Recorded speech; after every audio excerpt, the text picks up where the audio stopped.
all eyes will be on the meeting between Presidents Cyril Ramaphosa and Donald Trump in Washington on Wednesday. We speak to U.S. intelligence analyst, retired Colonel Chris Wyatt. Welcome, Colonel. Chris, thanks a lot. Wow, it's kind of weird. I'm back here in the land of round doorknobs once again, the U.S., after my month plus in South Africa. And bit of an adjustment, even for an American. You know, of course, we're 6 hours behind, so I'm awake at 3 o'clock in the morning because it's 9 o'clock, but things are going well. So thank you for having me on. I'm happy to talk about this upcoming visit, which I have termed the single most important meeting in the political life of Cyril Ramaphosa. I think it's more significant than his role in CODESA, more significant than his role when he won the party presidency in December of 2017 at the ANC Congress. I think this could make or break South Africa, depending on what happens on Wednesday. Now, 4 cabinet ministers will join President Ramaphosa for his meeting in the White House. What do you think of the composition of his delegation? Well, I've seen 2 of the ministers, and I've just been back for a few hours. I got back yesterday and then went right away into production of videos and got a little bit of sleep. I've seen that Minister of Agriculture John Steenhuisen will be coming along with Durko's minister, that's Ronnie Lamola, neither of whom are all that credible in the United States' eyes, in my view. I think both of those are bad decisions that are going to backfire. We'll see how it goes. John Steenhuisen can be very personable. I don't think Ronnie Lamola is very personable, but I don't think that the U.S. government is going to be hoodwinked by anything either one of those people say, particularly the way that Minister of Agriculture John Steenhuisen has recently rubbished the experience of those who came to the U.S. as refugees. I think Donald Trump is going to take that personally because the reason these people are in America is because of Donald Trump. And when John Steenhuisen says basically these people made a mistake, Trump's not going to look favorably on that. So I don't, who are the other 2 that are in the party, the other ministers? It's Tao, and then we've got the minister in the presidency as well. Well, Parks Tao, probably not a bad idea. That's a person who is for trade, and that's who you want to get there. But Khumbudzo Ntshavheni, I'm not so sure that's a good decision either. You want to send a minister who failed in every previous portfolio. I really don't think that that's the A team. Ramaphosa is taking his B team at best, possibly even a few C or D team members to it. And if that hurts the feelings of these ministers, well, good. Start doing your jobs, and then you won't be rubbish that way. Well, you have been in touch with refugees in America, or they have been getting in touch with you, Colonel. What are they telling you? Well, number one, a couple of refugees who've been interviewed by the press are very disappointed in the way they're being portrayed, as am I. One of the gentlemen, a BBC reporter, went and made this big deal, gave up a plush 5-bedroom house, now living in a 2-star hotel. I'm sorry. What exactly did you expect them to be living in the moment they arrived? A palatial mansion in Monterey, California? Of course not. Stop being silly and stupid. It's also, these are efforts by the media. They're trying to portray them in a negative light. They're getting harassed by media, and my advice to them, those who contact me, is that simply don't answer the messages. If you don't answer the messages, it can't confirm it's you. They'll go away. Once the next cohort of refugees arrives in America, the focus will shift from you to others, and they should stay off social media for the most part. But a lot of them are being treated very unfairly. Also, you have a number of South African individuals who are breaking the POPI Act, breaking international norms, and violating U.S. federal law. And if you think you're beyond the reach of the U.S. government because you're in South Africa, go ahead and commit your crimes. And when you travel abroad, we have extradition treaties with most countries in the world. There'll be a warrant for your arrest for violating the rights of these people. Every refugee who arrives in America, whether they're from Sudan, from Chad, from Somalia, from South Africa, is protected by the U.S. Constitution, 750,000 law enforcement officers, and 1.4 million military. So you're messing with something you don't know what you're messing with. That's my advice to those people who are trying to dox these people and damage and harm their lives. They're gone. Stop having envy. Move on. So bad. Too sad for you. That's my message to them. There have been more claims, however, that some of the refugees allegedly misused or this so-called refugee program, or used it opportunistically, Chris. I've seen those reports. And what I have to say about that is that's none of their darn business. None of their business. Do they work for the U.S. government? Do they respond to the U.S. government? No. So why do they care about it? It doesn't matter whether someone's used it opportunistically or misused it, because that's a problem for the U.S. government. They're the ones who vet these people, not you, Chris, not me, not these people are complaining about it. And what is their problem? What are they so upset about? I've seen attacks on one of my interviewees who will be back on the program at some point, and that person was being attacked, being falsely claimed of not owning a farm. And people go and try to dox people. People do realize that farms are registered in other people's names. They're often in trust. So it's look, they're going after things that make no sense. It's not about farmers. It never has been about farmers. It's not about Afrikaners exclusively. As we've seen, the program is open to ethnic minorities. Indians and coloreds and others can apply to the program and potentially come to America. So I'm very frustrated by this focus on where they lie. That's not my problem. That's not your problem. That's not the problem these people were squawking. And notice where most of the squawking is coming from, Chris. It's not coming from disadvantaged Black South Africans or coloreds or Indians. It's not coming from poor white South Africans or middle class. It's coming from the elite, the privileged who live in their gated communities, who live behind guards and security barriers. They're the ones claiming. And I've also had a couple people contact me who've lied about refugees, and I can demonstrably prove that the information they gave me was a lie. I'm not defending them. And if they lied, that's not my problem. That's a problem for my government, and they'll sort that out. If they've committed crimes, then they'll be prosecuted on this end. But I have no indication that any of these people misled. As far as being opportunistic, well, good for them. Good for them. When you're denied opportunity to get a government contract because of BE, when you're denied a bursary because you can't go to university because you're the wrong skin color or the wrong ethnicity, and you're going to take advantage of the fact that we are a free country, we allow you to do what you want to do here that's legal. If they took an opportunity, good on them. And if there's a colored or Indian South African who feels oppressed and wants to take advantage of the program, good on them. But let me be clear about something very quickly, Chris, before I wrap up with that comment. I'm not encouraging anybody to leave South Africa, and I never have. You know that. I've never said anyone should leave South Africa, and it breaks my heart that anyone would want to leave such an amazing country. But it's not an amazing country for all 63 million South Africans. It's an amazing country for a few million South Africans. And the rest live in squalor, they live in misery, they live in fear of their lives, they live in fear because of their skin color or because of their circumstances. And no one should be subjected to that. And so that's my position on that one, Chris. Colonel, I wonder, what role do you think Elon Musk not being able to bring Starlink to South Africa has played in America's attitude towards South Africa? Well, that's a good question, and I'm going to rubbish the concern that anyone lays out there. First off, this issue didn't start with Elon Musk. It didn't start with Starlink. And Starlink can go to South Africa, just Elon Musk has refused to apply for a license. Starlink has never asked for a license because ICASA said he has to give 30% of the equity to someone who's Black. And rightly so, he's not an idiot, and he says, I'm not going to do that. They've invested nothing. They have no skin in the game, no equity. They're bringing no talent. Why should I give away my equity? Hard earned. So the Starlink has absolutely nothing to do with this. Nothing.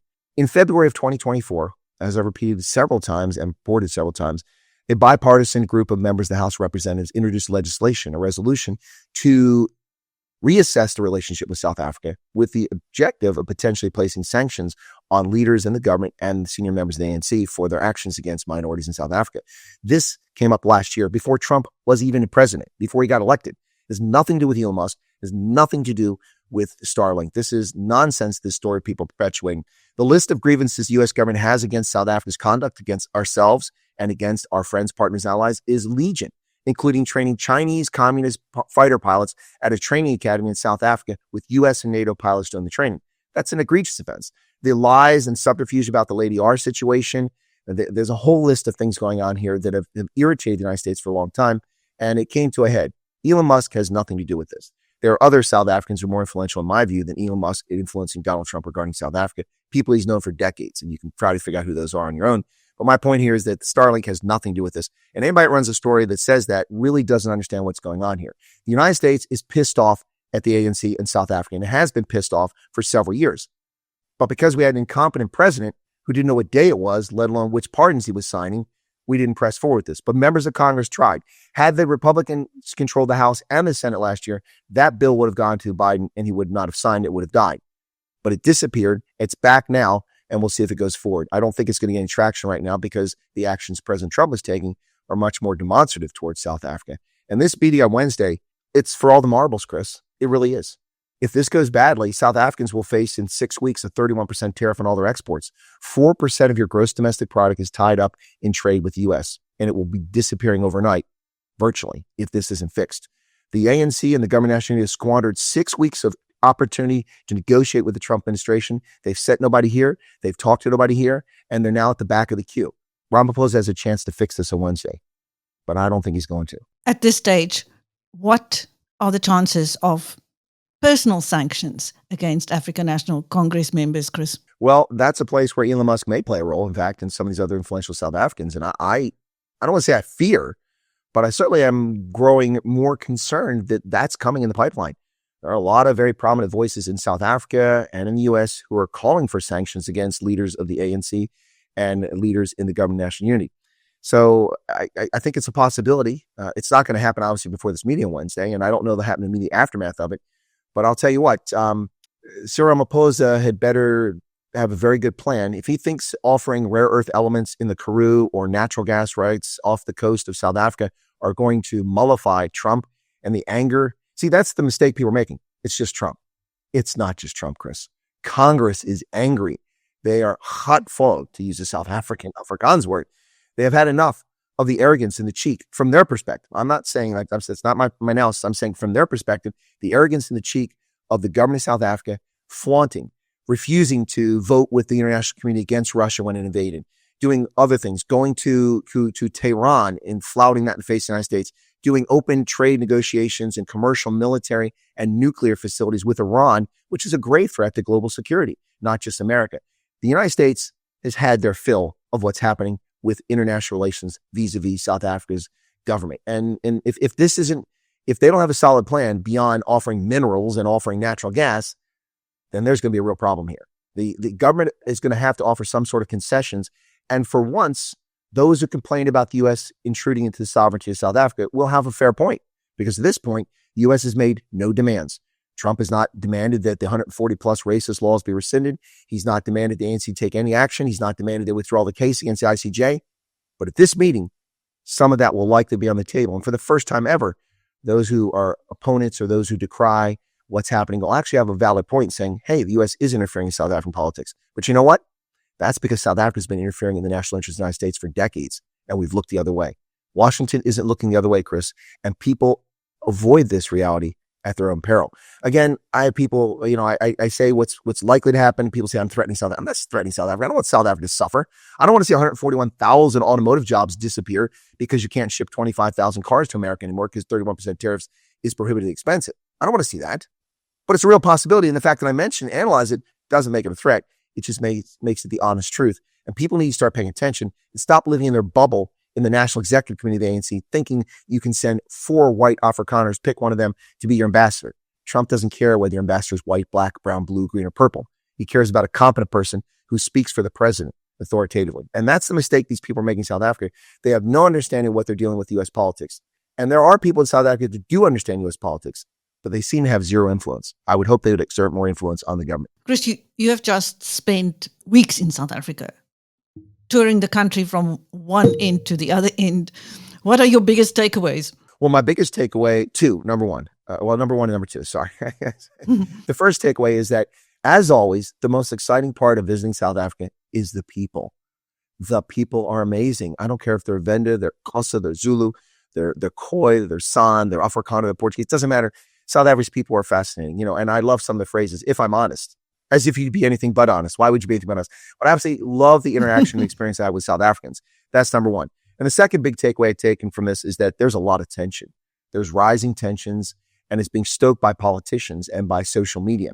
And it's having a very harmful effect on all South Africans. A lot of South Africans, particularly white minority South Africans, are living in fear that they shouldn't be living in because of the actions of people in politics and social media. And that's very disheartening. But it's not just white South Africans. At my meet and greets that I do around the country, I set a personal best this time with 18 of them in 6 provinces. Exhausting, I should say. In fact, the largest was over 300 at Opetplas in Pretoria. And it was just unbelievable. Many news crews were there, CBS, News from Africa, Reuters, Dutch film crew. Not to talk to me. They wanted to peg my attendees, asking them if they were going to go to America. I think that's why they're there.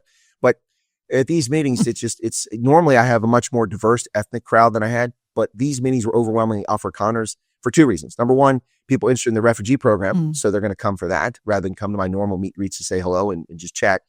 And then the second is that a lot of my Black and colored and Indian South African followers are scared. They're afraid of going to a meeting like this and being identified as talking to someone who's talking about politics in South Africa openly. That wasn't the case in the past. My previous visits, I've done 5 trips in the past 2.5 years.